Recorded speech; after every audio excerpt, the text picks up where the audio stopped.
उन लोगों की सब लोग सुनते हैं। लड़का सुबह से कही रहे वहाँ पर सुबह, लेकिन आप लोग गए नहीं वहाँ पर। आज इन चीखों के लिए हमारे पास कोई जवाब नहीं है। आज एक माँ के आंसुओं ने समाज के मुंह पर कालिक पोत दी है। आज ना कुछ लिखने के लिए है और ना ही कुछ कहने के लिए। आज बस कुछ सवाल है जो बस पूछने के लिए है। सवाल है उस खाकी वर्दी वालों से, कैसे अपने कलेजे पर इन आंसुओं का बोझ लेकर जी पाएंगे आप? आपकी बेटी जब आपके गले से लिपटकर प्यार करती है तो आपको वो कटा हुआ गला याद नहीं आता, जैसे दरिंदे ने बस ये सोचकर काट दिया था कि ठेंगे पर यूपी पुलिस और ठेंगे पर कानून। डिजिटल इंडिया की चकाचौंध वाली रोशनी के पीछे की सच्चाई से कब तक मुंह छुपा सकेंगे आप? एक बेटी थाने के चक्कर लगाते लगाते थक गई, लेकिन कोई कार्रवाई नहीं होती। दिन दहाड़े रणधीर सिंह नाम का शख्स लड़की का गला रेत कर चला जाता है और परिवार को मिलती है बस चीख, आंसू और दबंगों का खौफ। यकीन मानिए, अगर इस मुल्क में अदालतें नहीं होती तो आज भी एक माँ, एक बहन, एक पिता की फरियाद थाने की चारदीवारी से टकराकर वापस आ जाती, क्योंकि जिन्हें हमने अपना रहनुमा बनाया है उनकी जबान पर तो ताला लगा है। ये नहीं है कि ताला कभी खुलेगा नहीं, ये तो वक्त, नजाकत और चुनाव देखकर ही खुलता है। और फिर जिनकी औलादें नहीं होती वो दूसरों की बच्चियों के दर्द को क्या समझेंगे? आज एक बेटी की चीख जरूरी नहीं है, क्या फर्क पड़ता है कि कोई जिए या मरे? आज एक बेटी की असमत से ज्यादा जरूरी तो वो विधायक, वो नेता हैं जिनकी जाति के नाम पर वोट मिलेंगे, फिर चाहे वो नेता के भेष में कोई वहशी ही क्यों ना हो। एक बार इस बहन को भी सुन लीजिए, और हिम्मत है तो पूरा सुनिएगा, और किसी और को नहीं, खुद को जवाब दीजिएगा। और हिम्मत हो तो अपनी माँ, बहन, बीवी और बेटी की आंखों में आंखें डालकर बात करने की कोशिश कीजिएगा। हम दोनों लोग साथ में थे। बहन मेरी सानी कर रही थी, पीछे से आके फरसा मारने लगा। मैं अपनी जान बचाने के लिए मैं भाग गई, पर फरसा मारता रहा 2-3 बार। हम लोगों दोनों बहनों को मारा, गुंडागर्दी भी करता रहा, बेइज्जती करता रहा, सड़कों में छेकता रहा, खेतों में भी घेरा मारने के लिए, बेइज्जती इतनी किया। 2-3 बार मैं मझावन चौकी की, कोई सुनवाई नहीं, रतन कार्रवाई करते रहे।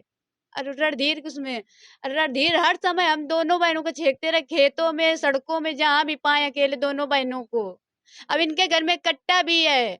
रणधीर, रतन, सन्नाम, शिवम, अनिल के घर में रणधीर छिपा था। मझावन पुलिस वाले ने उनको बड़े प्यार से कहा कि चलो मेरे साथ। एक थप्पड़ ना मारा, ना गाली दिया। अब मेरे पापा है सीधे साधे। अब मैं 6 बहनी, मेरा भाई छोटा है, तो ये कहते थे आपका दिया भी बुता दूंगा। तो मेरी बहन की फरसा से कत्ल की और कह के मुझे अड़ के गया था रणधीर गुंडा कि मैं 5 की कत्ल करके रहूंगा। अभी 1 की किया है, 5 की कत्ल करूंगा। ये आपको लगता नहीं कि पुलिस जो है, उत्तर प्रदेश में कहा जाता है पुलिस तुरंत एक्शन कर रही है, बुलडोजर चला रही है अपराधियों घर में, तो इससे न्याय नहीं मिला आपको? पुलिस ने कुछ नहीं सुनवाई? नहीं सर, मेडिकल भी हुआ दोनों बहनों का, मगर कोई मेरे पापा ने रुपया भी 10-20 हजार लगाया, मगर रतन की उसे कार्रवाई से कुछ भी सुनाई नहीं हुई। इसीलिए मेरे पापा शांत हो गए। आज यही दिन आया तो मेरी बहन की हत्या हो गई। नहीं, यदि पहले ही पुलिस वाले सुनाई कर लेती मेरी बहन की और मेरी, तो आज ये दिन ना आता हत्या का। सर आपको लगता है कि 5 लोगों के खिलाफ FIR हुई है, अभी सिर्फ एक ही रणधीर पकड़ा गया, बाकी लोग फरार हैं, तो आपको अपनी सुरक्षा को भी कोई यस सर, हो सर। अभी सर ये कुछ नहीं हो रहा ना, तो कल को मेरे भी साथ हो भी सकता है। करने को उसी दिन सोचा, यदि मैं अपने प्राण न बचाती, दोनों बहनें के एक जगह कत्ल कर देते। और हर समय गाली गलौज देते रहे, दाई नानी करते रहे, मुझसे ऐड के जाते रहे कि कत्ल करूंगा, दिया जलाने के नहीं रखूंगा, बाप को भी तो फरसा से जान से मारूंगा। हर समय फरसा लेके बंदूक खोस के कमर में चलता रहा। इनके घर में बंदूक भी है। शिवम, रतन, अनिल, सन्नाम, इनको एक बार इस माँ की भी बातें सुन लीजिए, जिसने 9 महीने अपनी बेटी को कोख में बचाया और 22 साल तक इस समाज से सड़ी गली बजबजाती व्यवस्थाओं से, जहां एक महिला को बस गोश्त से ज्यादा कुछ नहीं समझा जाता। अरे भैया, अरे जान दे, मोर बेटा चाह का बउआ हमका को नहीं मिला, मोर बिटिया नहीं मिली, मरी मिली है पूत। कैसे बोला का करा? तो पुलिस के पास आप जा रहे थे, पुलिस ने कुछ सुना नहीं किया? अरे भैया, हमारा जा पैसा भर दिन है, पूत मार को नहीं सुना। हम कहा न हमारे सामने मारा, मोरी बिटिया मर गए, यही के सामने लिहाज बांधा।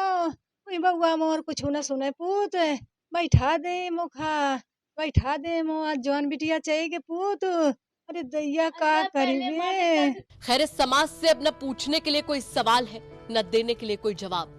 अफसोस तो ये है कि देवियों को पूजने वाले देश में बेटियों की इज्जत घरों के अंदर तक महफूज नहीं है। और तुम तो कानपुर के विदुनु पुलिस से इंसाफ की मांग कर रहे हो। यहाँ तो सिर्फ कैंडल मार्च होता है, बहसें होती हैं, अखबारों के पन्ने रंगे जाते हैं, सरकारें बदलती हैं, मगर किसी बेटी की किस्मत नहीं बदलती। यहाँ किसी को सजा नहीं मिलती। कानपुर से रंजय सिंह की रिपोर्ट, यूपी तक।